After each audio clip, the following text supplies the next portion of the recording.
اعوذ باللہ من الشیطان الرجیم بسم اللہ الرحمن الرحیم الصلاۃ والسلام علیکہ یا سیدنا یا رسول اللہ وعلی آلک و اصحابک یا حبیب اللہ۔ مولانا روم رحمۃ اللہ علیہ کی عقائد فقیروں پر حسد کرنا اور اللہ کی راہ میں خرچ کرنا کے بارے میں۔ یمن میں زروان گاؤں میں ایک خدا پرست اور انجام سے باخبر شخص رہتا تھا۔ وہ ہمیشہ فقیروں اور ضرورت مندوں کی بغیر ریاکاری کے خدمت کرتا رہتا تھا۔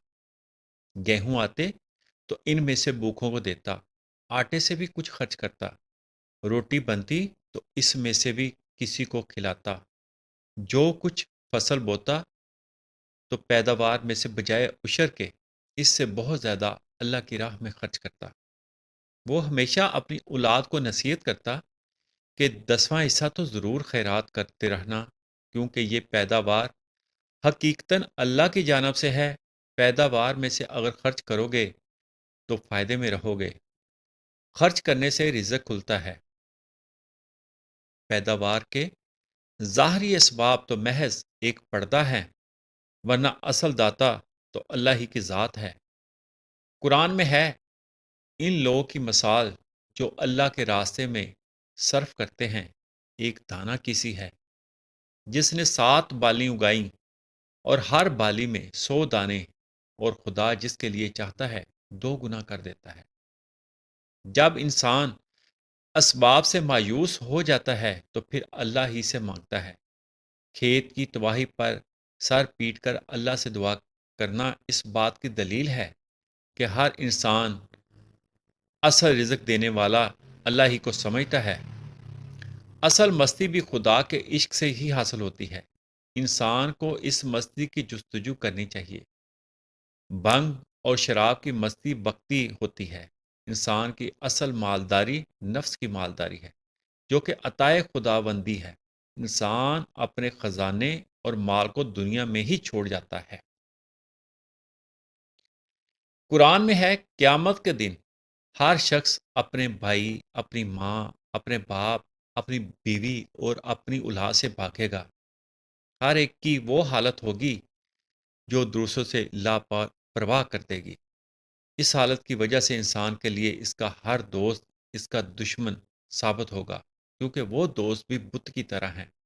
اسے خدا سے غافل بنا رہا تھا۔ اگر دنیاوی دوست اس دنیا میں تیرے مخالف ہو جائے تو یہ تیری خوش قسمتی ہے۔ آخرت میں جو تکلیف ہونی تھی تو نے دنیا میں ہی بھگت لی۔ دنیا داروں کی دوستی کھوٹا سودا ہے۔ اگر پہلے ہی اس کا تدارک کر لے تو وہ شکر ادا کرتا ہے۔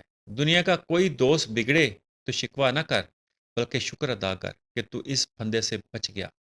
اب کسی بچے دوست کی تلاش کر جو کہ آخرت میں بھی تیرا ساتھ دے گا۔ وہ دوست جو آخرت میں تمہارے کام آئے گا، وہ خدا یا خدا کا مقبول بندہ ہے۔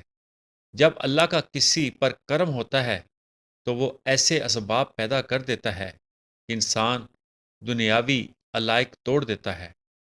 خلوص کا دانہ اللہ کی سرزمین میں بو دے، تاکہ نہ اسے چور چرا سکے نہ کیڑا لگے۔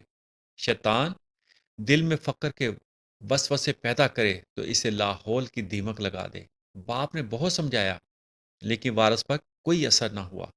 جس کا ارادہ نصیحت سننے کا نہ ہو، اسے چاہے کیسی ہی نرمی سے سمجھاؤ وہ اعتراض ہی کرے گا۔ انبیاء بہت پیار سے سمجھاتے ہیں لیکن کفار پھر بھی قبول نہیں کرتے تھے۔ اللہ نے قرآن میں کافروں کے دلوں کو پھر سے زیادہ سخت قرار دے دیا ہے۔ حق تعالیٰ کی عطا کے لیے قابلیت ضروری نہیں ہے۔ جب عطا ہوتی ہے تو قابلیت خود ہی پیدا ہو جاتی ہے۔ عطا اللہ کی صفت ہے جو قدیم ہے، قابلیت بندے کی صفت ہے جو حادث ہے۔ قدیم کے لیے حادث شرط نہیں بن سکتا۔ وہ دل جو پتھر سے بھی زیادہ سخت ہے، اس کی اصلاح کی تدبیر یہی ہے کہ اللہ تعالیٰ اس میں تبدیلی پیدا کر دے۔ اللہ جب چاہتا ہے تو پتھر جیسے دل کو تبدیل کر کے اس میں قبول کرنے کی صلاحیت پیدا فرما دیتا ہے۔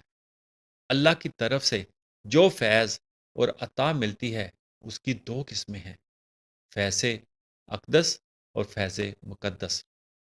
فیض اقدس وہ ہے جس میں استعداد شرط نہیں ہے، فیض مقدس ارواح کی طرف سے آتا ہے اور یہ بقدر قابلیت اور استعداد پہنچتا ہے۔ حضرت موسیٰ کی لاٹھی اور ید بیضا فیض اقدس کی مثالیں ہیں، تمام انبیاء کے معجزے اس کی مثال ہے جس پر استعداد ہے۔ اگر ہر چیز میں استعداد اور قابلیت شرط ہو تو پھر کوئی معدوم وجود میں نہ آئے، اور جو معدوم ہے اس میں استعداد و قابلیت کہاں ہوگی؟